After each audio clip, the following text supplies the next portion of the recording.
Mesdames, Messieurs, bonsoir et bienvenue à tous. À la une de ce journal, l'interdiction de la vente des armes à feu et munitions pourra s'étendre sur l'ensemble du territoire national. C'est ce qu'envisage le gouvernement pour traquer les fournisseurs et clients du marché illicite. Selon le ministre Paul Atangandi, le désordre observé dans ce secteur représente un danger au Cameroun. CAN 2019, à 2 mois d'une nouvelle mission d'inspection de la CAF, la pression monte au sein du gouvernement dans la région du centre.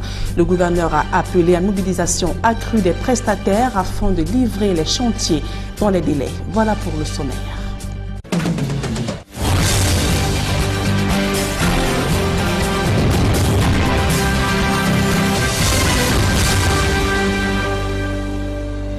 Mesdames, Messieurs, une fois encore, bonsoir et bienvenue à tous. Mettons d'abord le cap sur Bello, cette ville fantôme située dans la région du nord-ouest Cameroun. La vie des populations de cette localité a basculé à cause des affrontements récurrents entre assaillants séparatistes et forces de défense camerounaises. Malgré le fort déploiement sécuritaire, la peur continue de hanter les populations. Le reportage de Stellambou et de Gladys Sidi. Rue déserte, maisons abandonnées, espaces marchands fermés, pas un signe de vie dans les principales artères. La carte postale de la localité de Bello dans la région du nord-ouest, après les attaques des sécessionnistes, présente de tristes clichés. Les multiples attaques ont laissé des séquelles considérables. Bello est aujourd'hui fortement militarisé. Mais malgré cela, les populations sont toujours gagnées par la peur. À l'approche du moindre visiteur, les derniers rescapés prennent la fuite. Il faut se rendre au centre-ville pour apercevoir quelques rares commerçants étaler leurs marchandises et des véhicules circuler. La vie à Bello n'est plus la même. Les jeunes surtout ont déserté les lieux pour se réfugier dans les forêts. Tous les secteurs d'activité sont paralysés. Le transport, l'éducation, entre autres. Et dans ce dernier domaine, on est bien loin des effectifs enregistrés à la rentrée scolaire. Pour autant, certains élèves tiennent le coup et préparent leurs examens dans ce contexte de forte tension. À Bello, comme dans plusieurs autres localités des régions du nord-ouest et sud-ouest, les populations vivent la peur au ventre, dans l'espoir de voir ce cauchemar prendre fin un de ces jours. Et le ministre de l'administration territoriale durcit le ton dans le commerce illicite de la vente des armes à feu et munitions au Cameroun. Paul Atangandi envisage d'interdire la vente sur l'ensemble du territoire national après la mesure conservatoire prise dans 6 régions du pays. C'est ce qui ressort de la rencontre tenue ce jour à Yaoundé entre le collectif des armureries. Paul Atangandi instruit également l'établissement d'un fichier numérique de la clientèle, ceci afin de traquer les fournisseurs et clients du marché illicite. Selon Paul Atangandi, le désordre observé dans ce secteur constitue donc une menace pour la stabilité du pays. Dans le communiqué final des travaux de ce jour, indique que près de 24 000 armes à feu sont en circulation de manière illégale au Cameroun. Et la Commission nationale pour la promotion du bilinguisme et du multiculturalisme imprime ses marques. Dans la région du sud-ouest Cameroun, les membres de la commission Moussongué effectuent depuis quelques jours une tournée d'écoute dans cette partie du pays en proie aux violences. Les populations de cette partie du pays ont saisi l'occasion de cette descente des membres de la commission pour dénoncer l'absence de la traduction des documents en anglais ainsi que les violences qui paralysent les activités économiques dans cette partie du pays. Le reportage d'Isabelle Carole Zoupette. Longtemps attendu dans les régions anglophones du Cameroun, en proie à une sévère crise, la Commission nationale pour la promotion du bilinguisme et du multiculturalisme a enfin déposé ses valises au sud-ouest 1 an après sa création. Il s'agit, à travers cette descente, de toucher du doigt les réalités du terrain. Pour cela, l'occasion a été donnée aux populations d'exprimer leurs revendications au cours d'une réunion organisée par la commission Moussongué.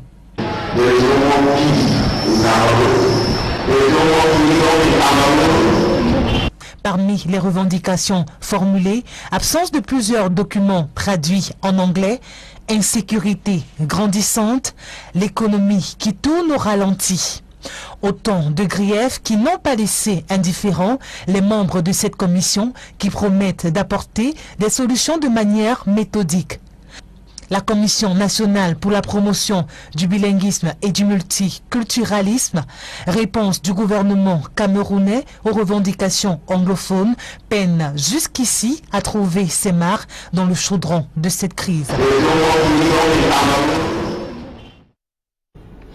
Dans le reste de l'actualité, la Société nationale de transport d'électricité peut enfin se déployer sur le terrain et ceci au grand bonheur des populations. La concession qui balise le chemin de ce déploiement a été officialisée ce jour à Yaoundé. Reste donc à relever le défi de la réhabilitation du réseau afin que les résultats escomptés soient atteints. Marcelin Gansop, reportage. Le plus grand défi de la Sonatrel aujourd'hui est la remise à niveau, ainsi que le renforcement des réseaux de transport de l'électricité. Aujourd'hui, nous avons dans plusieurs postes de transport des lignes de transport qui sont saturées, des transformateurs qui sont saturés, et certaines lignes fonctionnent même au-delà de leur capacité. Parce que, voyez-vous, la demande est croissante. Nous avons une augmentation de la demande qui va de 8 à 10% par an. Et donc, il faut adapter le réseau de transport, n'est-ce pas, donc, à cette conjoncture de manière à permettre que l'énergie soit transportée depuis les sources de production vers les sources de consommation avec le moins de pertes possible. C'est dans ce contexte fait des défis qu'intervient la signature de 2 contrats de concession entre la Sonatrel et le gouvernement. Les documents paraphés le 27 avril à Yaoundé marquent le début de l'opérationnalisation de la Sonatrel, dont la création par le chef de l'État a suscité beaucoup d'espoir. Le secteur de l'électricité comprend plusieurs segments. Un segment de production à travers les barrages, un segment de transport et un segment de distribution. L'entreprise Eneo avait en charge de tous ces segments.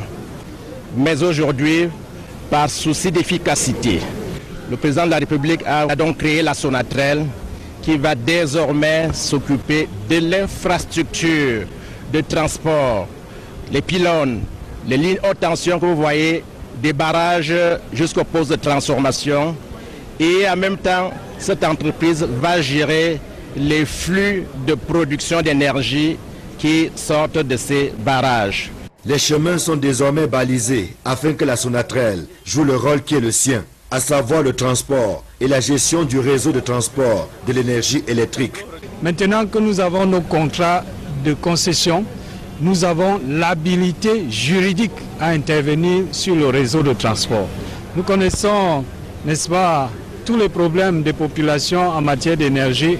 Nous serons à côté de ces populations-là pour construire les lignes de transport. Vous savez que nous avons déjà un programme de remise à niveau des réseaux de transport avec la Banque mondiale et les financements nécessaires. L'accord est déjà entré en vigueur.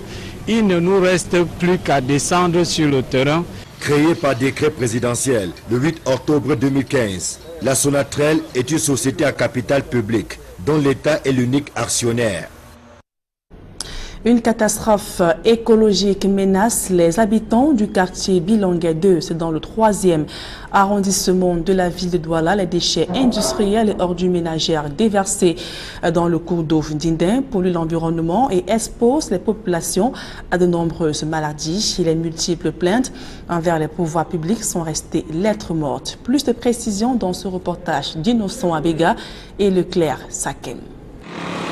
Les populations du quartier Bilangé 2 à la pénétrante est de Douala, capitale économique du Cameroun, se sont familiarisées avec les odeurs que dégage le fleuve Ndingde, appelé ici fleuve noir. Nous n'avons pas tellement de problèmes puisque là où nous nous trouvons, il y a une cour. Ça a dehors, nous sommes habitués pour ça. Selon les riverains, cette eau au départ était claire, elle a changé de couleur au fil des ans à cause des déchets de graisse déversés ici par les entreprises. À côté de ces déchets de graisse, les habitants du coin ont transformé ce coup d'eau en latrine, toute chose qui contribue à souiller l'eau du fleuve Ndingde. Les riverains sortent dans la nuit, versent les ordures à bord du drain. Et ce qui n'est pas permis. On crie haut et fort, personne ne l'entend. L'un des moments spectaculaires que vivent les riverains, c'est lorsque la marée est haute. Dans les odeurs ne laisse pas les gens de ces mauvaises odeurs parce que les gens ont même les toilettes. Les gens font les sels, ça tombe que dedans. Les gens, tout, on jette dans l'eau. C'est pour ça que les odeurs sortent aussi d'ailleurs. Bon, on ne sait pas. Au niveau d'ici, comme nous sommes habitués, peut-être quelque part, ça rend les autres enfants malades. Et d'autres tombent dedans. D'autres meurent même qu'à l'intérieur. Là, c'est grave. D'où le nombre élevé des cas de noyade enregistrés. Les multiples plaintes des populations déposées auprès des pouvoirs publics pour l'amélioration de leur environnement de vie sont restées lettres mortes. Et on parle de toute autre chose à présent. Dans les entreprises au Cameroun, le rôle du délégué du personnel est très peu connu par des employés à l'occasion de la fête du travail. Le 1er mai prochain, une formation du personnel des entreprises vient de se tenir à Kribi, dans la région du Sud. Joseph Abena. La question de déléguer du personnel dans une entreprise n'a pas toujours été saluée par tous. Plusieurs délégués de personnel s'attribuent souvent des rôles qui ne sont pas siens.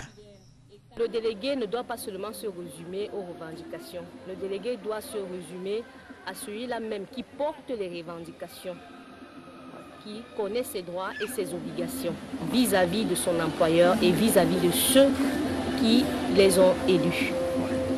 Ici, à Mélène, dans l'arrondissement de Dipindi, les délégués du personnel suivent la formation sur les droits et les devoirs du travailleur ainsi que du rôle d'un délégué du personnel. Le délégué du personnel, comme nous l'avons dit lors de la formation en début du dîner, est la courroie de transmission entre les employés et l'entreprise, l'employeur qui représente l'entreprise. La formation est suivie de la cérémonie solennelle d'installation en présence du sous-prophète de Dipindi. Il faudrait d'abord dire merci pour les grâces de l'Éternel. Et je suis satisfait de cette formation et de l'installation des délégués. Je suis honoré d'avoir... Moi, je pense que les délégués du personnel sont les bienvenus dans une entreprise. Je dirais que vraiment, je prie Dieu qu'il me soutienne spirituellement à ce que les lois qui me sont demandées, les devoirs que je dois mettre ici en pratique, que je les pratique pour pouvoir soutenir mes collègues, mes collaborateurs et puis l'entreprise tout entière. Ces 8 délégués du personnel seront donc bientôt jugés au pied du mur. Se faire établir un document d'état civil n'a pas été chose facile pendant des années pour les populations du village Djungu. C'est dans le département du Mungo et la construction d'un centre d'état civil en plein cœur du village est saluée par les populations et apparaît comme une bouffée des frais. Plus de précisions avec Kediara et Jacquino Molon. C'est un véritable ouf de soulagement que pour son cœur, les habitants du village Djungu, dans le département du Mungo. Il y a quelques jours encore, ces hommes et femmes étaient condamnés à parcourir de longues distances pour le simple établissement d'un acte de naissance. Aujourd'hui, cela relève du passé, car en plus d'un centre, ils ont désormais leur propre secrétaire d'état civil. Je le jure. Comprenez que dès les naissances maintenant, il en est de même pour le mariage. Venez déclarer très tôt pour qu'on établisse en temps réel vos actes de naissance. Avant la création de ce centre d'état civil, les riverains les plus nantis se rendaient dans des villes telles que Penja-Imbanga pour établir les actes de naissance de leurs enfants. Pour les autres, c'était l'anonymat, tout simplement. Auparavant, on souffrait beaucoup. On quittait Ndjongo. Des fois, tu viens en Banga 1000 fois. On te dit que le secrétaire d'état civil n'était pas là. Des fois, le maire n'est pas là pour signer. Bon, à présent, on est ressuscité. Tel que Djungu, plusieurs villages situés dans l'arrière-pays rencontrent des difficultés liées à l'établissement des actes de naissance et autres documents officiels. Résultat des courses, ils sont nombreux à être camerounais, mais à n'avoir aucune pièce officielle pour le prouver. La création des centres d'état civil de proximité pourra résoudre de moitié ce type de désagrément qui dessert le Cameroun. Qu'en 2019, à 2 mois d'une nouvelle mission d'inspection de la CAF au Cameroun, la pression monte au sein du gouvernement. Dans la région du centre, Paul Nassiri Beya appelle à une mobilisation de tous les prestataires afin de livrer les chantiers dans les délais. Le reportage de Marcelin Gansop. C'est assurément l'aspect le plus visible de l'évolution du chantier de construction du stade Paul Biya d'Olembe. Depuis quelques jours, les gradins sortent progressivement des terres. Comme on le voit, les premiers gradins sont sortis des terres ici au stade d'Olembe. C'est bien la preuve qu'entre 2 visites, les travaux s'accélèrent. On préfère que les structures principales aient fini totalement et après on installe. Tout ce que vous avez vu, c'est le travail de 4 jours seulement. Ça veut dire qu'on peut faire les gradins de tout le stade dans 2-3 semaines. Ah, et il y en a les matériels ici. Bon, ils vont venir ici le mois de juin et ils vont trouver que les gradins sont installés. C'est une évolution à ne pas négliger au moment où la CAF met la pression sur le Cameroun. Qu'il s'agisse du stade proprement dit, que des 2 terrains d'entraînement, de l'hôtel, du centre commercial, de la piste d'atterrissage. L'entreprise Pichini revendique une accélération des travaux à la hauteur des attentes du gouvernement. On travaille dans toutes les zones de stade et on travaille aussi dans les autres zones qui sont dehors de stade, comme les 2 stades d'entraînement et aussi l'hôtel et le centre commercial. On avance dans tous les côtés. Il y en a le reste de la structure principale de stade et on va finir avant de leur arrivée. Qu'est-ce que je peux dire, c'est qu'il y en a un planning, on respecte les plannings et on fait tout les possible pour avancer plus. Des travaux qui devraient s'accélérer davantage avec l'arrivée imminente de 30 000 tonnes de matériel préfabriqué. Le reste le matériel structural, pas seulement le préfabriqué en béton, mais aussi les structures métalliques pour les structures de stade vont arriver dans les prochains 2 bateaux.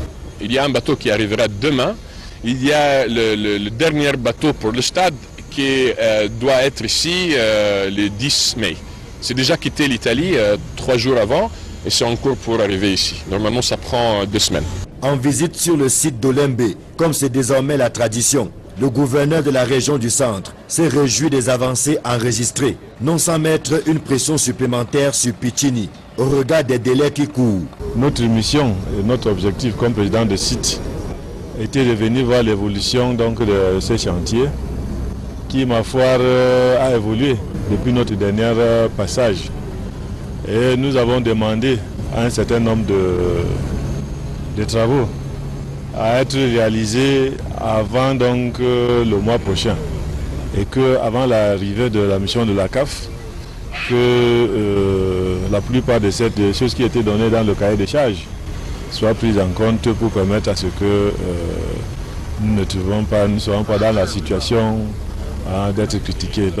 L'entreprise Pichini qui exécute les travaux de construction du stade d'Olembe est formelle. Le délai d'avant fin 2018 sera tenu par rapport à la livraison de ce chantier. Mais avant, une prochaine mission d'inspection de la CAF est attendue ici. D'ici là, certainement, qu'il y aura de la matière. Ici, le stade d'Olembe à Yaoundé. Élisée Borba, Marcelin Gansop, Equinox Télévision. Et avant de sortir de ce journal, nous vous proposons les images de la cérémonie d'installation des membres du Conseil national de la jeunesse élus il y a quelques jours. Ils ont été installés ce jour dans les fonctions à Yaoundé. À cette occasion, les problèmes des jeunes et le fonctionnement de l'organe ont refait surface. Aïk Cyril, les Joël Sengue. C'est à croire que le ministère de la Jeunesse et de l'Éducation civique est devenu le cimetière des revendications de la jeunesse camerounaise. Le MINJEC demande aux membres nouvellement élus du Conseil national de la jeunesse d'éviter de se comporter comme des syndicalistes qui défendent tout simplement les intérêts de leurs adhérents. Le Conseil national de la jeunesse n'est pas une deuxième ou un deuxième ministère de la jeunesse, encore moins un syndicat. Il reste et demeure une plateforme de concertation et d'expression des jeunes chargée de soumettre de manière responsable au pouvoir public leurs préoccupations. Prenant à contre-pied le MINJEC, la présidente du Conseil national de la jeunesse invite ses compatriotes jeunes à se lever comme un seul homme pour défendre leurs intérêts et œuvrer au développement du Cameroun. J'appelle toute la jeunesse camerounaise à se mobiliser afin qu'on forme tous un pour pouvoir travailler tous ensemble. Nous allons nous évertuer en fait à accompagner cette jeunesse camerounaise à pouvoir entreprendre afin de pouvoir se développer, de pouvoir être autonome, de pouvoir en fait aller vers un développement durable et de pouvoir en fait s'épanouir. Quoi qu'il en soit, le Cameroun a besoin d'une jeunesse forte et dynamique. Cela passe entre autres par une gestion exemplaire des finances publiques, surtout par ces temps où l'épervier a repris du service. La méthode de transparence disait doit guider nos actions, surtout en matière de gestion financière. Elle doit être exemplaire. En cette période où les Camerounais font preuve de beaucoup de résilience, chaque franc des fonds publics dépensé doit être justifié. J'insiste parce que c'est source de conflits dans l'ancien bureau. Au terme d'un processus électoral quelque peu tumultueux, le 1er avril dernier, Fadimatou Iyawa Ousmanou a été élue à la présidence du Conseil national de la jeunesse. La toute première femme à occuper ce poste depuis 3 mandatures est à la tête d'une équipe de 11 personnes chargée de porter les aspirations de la jeunesse camerounaise. Mesdames, Messieurs, c'est la fin de ce journal. Merci pour votre aimable attention. Je vous souhaite de passer d'agréables moments en compagnie de nos programmes.